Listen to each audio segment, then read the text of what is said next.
Anak! Uy, yung nakita mo, wala lang yun, ha? May ginagawa lang kami ng tita Rebecca mo.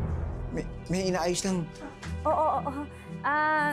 Naglilinis lang kami ng tatay mo. Nadulas lang ako.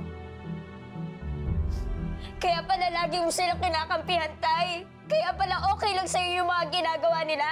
Kasi may relasyon pala kayo. Anak! Sasabihin ko to kay nanay. Anak! Hoy! Subukan mo lang magsumbong. Tatamaan ka talaga sa akin.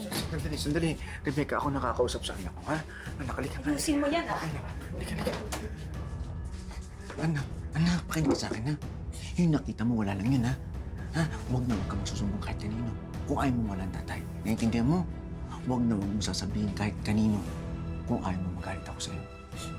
Gusto mo ba magalit ng tatay sa'yo? Ha?